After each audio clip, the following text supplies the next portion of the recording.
de acostarse, de estar con ellos, es que esta media hora vale más que las 4 horas que nos podamos pasar un sábado a la tarde haciendo cualquier otra cosa sin estar encima de ellos, o viendo la tele, o escuchando la radio, o jugando la PlayStation. La comunicación que el niño recibe de los que tiene alrededor es la base de su cultura y será la base de su educación. Y esto nos debe costar muy poco hacerlo, aunque realmente a veces pensemos que no tengamos tiempo. Leyendo los cuentos, veo que se mete perfectamente incluso en el lenguaje de los niños, porque habla de lo mismo de los niños forma. Y de ese invento que últimamente ya tienen todos los niños y millones de españoles, que es el teléfono móvil, y cómo el teléfono móvil puede ayudar y puede engañar también. Claro. Y puede frustrar la relación de unos niños. Claro, es como todo, ¿no? O sea, por ejemplo, decimos, la televisión, que es buena o mala. La televisión no es buena ni mala. Incluso, por ejemplo, una mala noticia vista con el niño al lado, con el papá o la mamá a su lado, puede ser educativa para este niño. Imagínate tú mismo con tu hija, 11 años, y la niña estáis cenando y tú te interesa ver en las noticias y ves una noticia desagradable. Claro, si tú no dices nada, si estás callado, aquella niña interpreta lo que ve. Como no sabe todavía todo lo que sucede en el mundo, se hace su interpretación. En cambio, si tú estás al lado y le dices, mira, ¿ves? Esto es la guerra de Irak. Papá no está de acuerdo en que las personas se peleen y se maten así. Se pueden arreglar las cosas si hablamos. Incluso una mala noticia puede ser buena para la niña si tiene al lado un adulto que le explique. Por esto el concepto de hay que ver televisión, no hay que ver televisión los niños, no, este no es el debate. Es si la ven solos, o la ven con un adulto al lado que les eduque mientras la miren, ¿no? Y sobre todo controlando el tiempo. Un tiempo para la tele, un tiempo para hablar, un tiempo para jugar, un tiempo para cantar. ¿Cuántos papás cantan con sus niños? Claro. Algunos dan el cante, que esa es otra cosa. Bueno, me comentaba que cada uno de los libros que saca, aparte del sueño, que va más de 1 millón de libros vendidos, se han traducido a otras 18 idiomas. A 18 idiomas. Japonés entre ellos. No sé qué hacen los niños japoneses.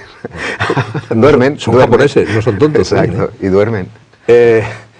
Me decía, se suelen vender 100.000 ejemplares y en la propia editorial, pues qué pena que siendo muchísimos, no habláramos de millones, porque sería prueba de que está ayudando a muchísimas más personas, porque estoy convencido de que tiene usted capacidad para educar a niños y a padres.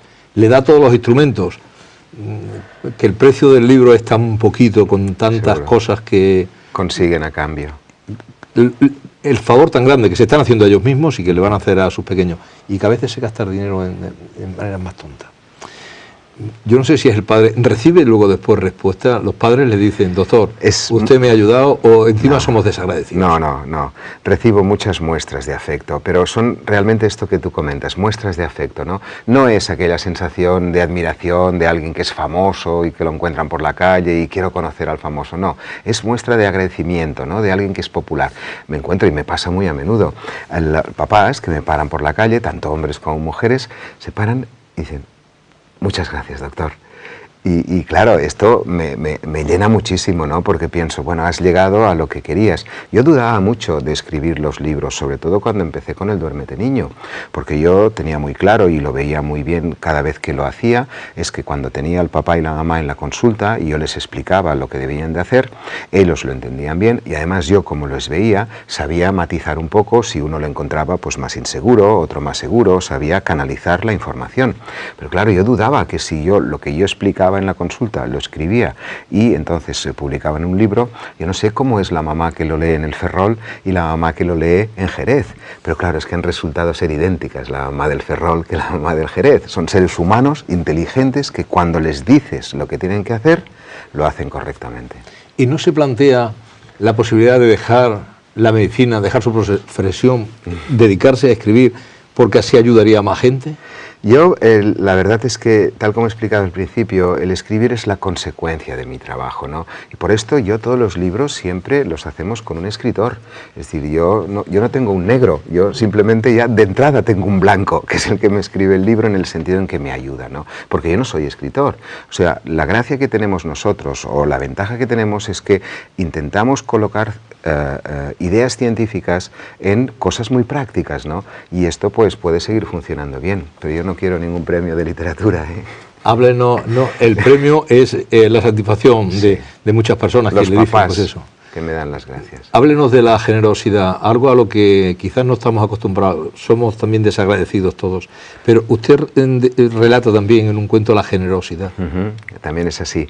El tema de la generosidad es algo que también los niños lo viven de pequeño. Por ejemplo, tú te acordarás, cuando éramos pequeños, nuestros papás, lo primero que nos enseñaban cuando íbamos a un sitio o nos daban alguna cosa, ¿qué nos decían? Niño, da gracias. Dale las gracias. Y por aquí empieza la generosidad, es decir, el concepto de que cuando alguien te da algo, tú has de ser agradecido, ¿no? Y esto hace que si no se practica de pequeñito, si no se enseña a los niños, pero enseñando, no solo diciéndolo, sino con el ejemplo, ¿no? Claro, el niño a la tercera vez que ve que tú le dices, da las gracias, pero oye que el papá no da las gracias, a la cuarta ya no lo dice. En cambio, tú le dices 2 veces que dé las gracias y cada vez que va a un sitio ve que papá dice, bueno, muchas gracias, el niño a la siguiente vez ya no hace falta que se lo digas, ya lo dice él solo, ¿no? Y entonces llega después a ser niños, pues así más, fíjate, el tema de la generosidad, que es un tema también de individualismo, ¿no? Es decir, hacemos ahora cada vez los niños más individualistas.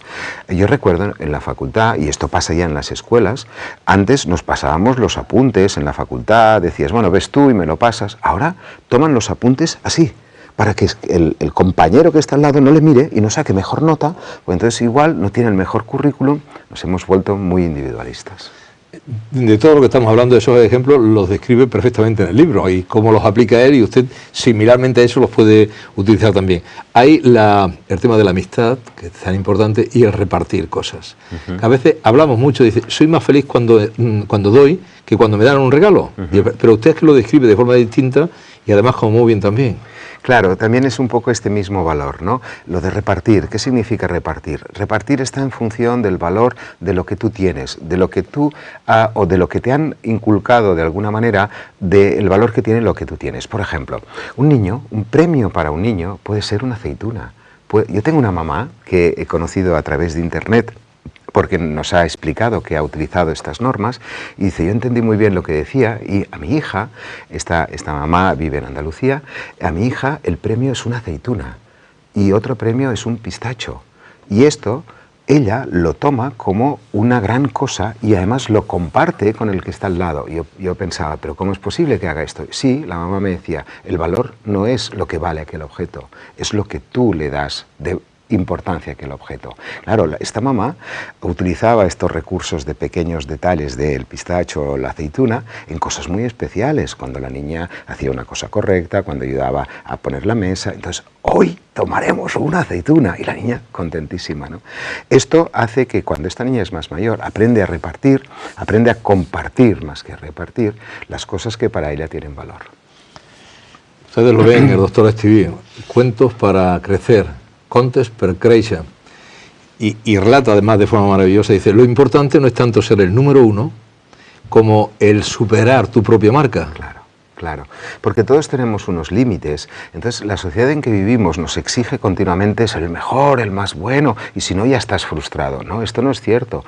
Es una capacidad de los papás que debemos asimilar y saber enseñar, que un niño tiene muchas posibilidades, pero tiene un límite, pero solamente que él vaya poquito a poco, como pequeños peldaños, subiendo esto, entonces esto ya es un gran logro. Es decir, un niño todos no tienen que ser el Ronaldinho, pero un niño puede jugar muy bien a otra cosa y ser bueno en aquello, pero esto depende siempre de cómo los papás le transmitamos seguridad.